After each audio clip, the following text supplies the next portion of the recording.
Hello everyone, and welcome to this week's weekly review.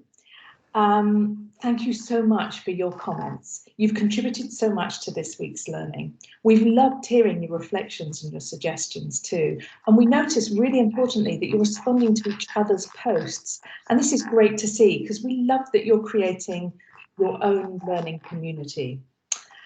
I'm joined this week by Professor France Miles and Professor Suzanne Graham, and they're going to now talk us through some of the comments that we've really noticed that resonated amongst large groups of you. Okay, so I'm going to start by commenting a bit on what many of you said about progress. And you agree that progress is really important for primary school learners. So for example, Lucy, Kay, Ruth, Fatima, Alice, Emily, Helen, and Caroline all mentioned that our learners have to feel that they're making progress. But the next question then is, how do we give children this sense of progression? Well, during the week, Sarah mentioned that she saw structured and reflective opportunities as a really useful tool for learners to evaluate their own progress. And next week, one of our MOOC teachers, another Sarah, will talk about how she gives children a sense of learning and a sense of progress through a learning process which culminates in the production of independent written texts, so their own writing. We should add that she extended this learning activity to incorporate recorded spoken text too. Also next week, Claire Seacom will explain how she builds progression into a scheme of work across the year groups. So next week we will discuss progress quite a lot. Thanks, Florence. Many of you are talking about teachers' target language confidence.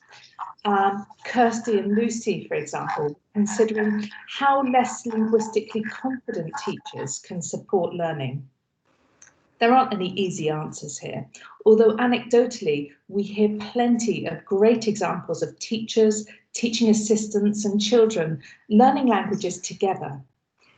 Lisa helpfully suggests that building language into classroom routines, for example, classroom management, so stand up, sit down, silence in pairs, those kinds of tools can be a great way for less confident teachers to practice languages with their classes. And it's a great way for the children to experience language throughout the school day too. Thanks, Alison. Now, another area where lots of you commented is about younger children are better at language learning. So is younger really better?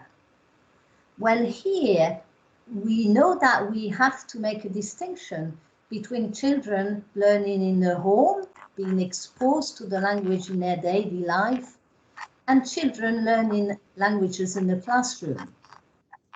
When children learn in the classroom, where they have very limited input, maybe an hour a week or a bit more, research so far has shown quite clearly that older children actually perform better when they are tested for linguistic outcomes.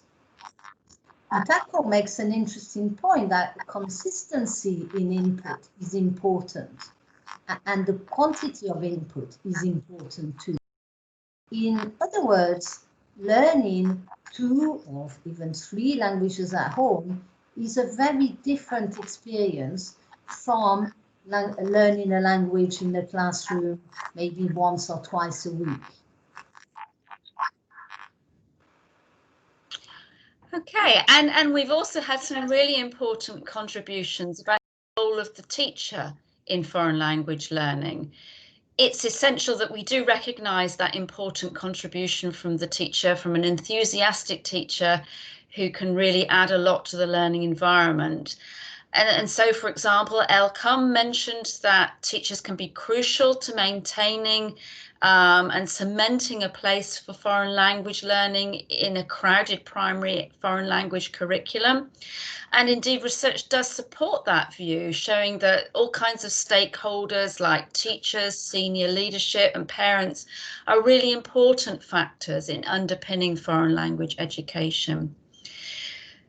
Similarly, Kirsty Ann maintains that teachers' attitudes to learning a foreign language are key, and A. Green and Nicola agree that motivation can be generated very much by teachers themselves. Similarly, Caroline mentions that simply asking learners what they want to learn is an important tool. And we had a really lovely example of this, doing just exactly that from Elodie, who talked about motivating boys to learn language through exploring the Tour de France. And similarly, Caroline, Tiffany and Jazz talked about using things like movement, music in classrooms to support children's engagement, whilst Lucy, Lisa and Kay talked about the importance of things like CLIL, content and language integrated learning, to support motivation and engagement. Thanks so much for that, Suzanne. So next week, we'll be building on the ideas around progression and how we can get even beginner learners to experiment with using language. We're really looking forward to hearing your thoughts on next week's content, so do keep posting and see you soon. Thank you. Bye-bye. Bye. Bye.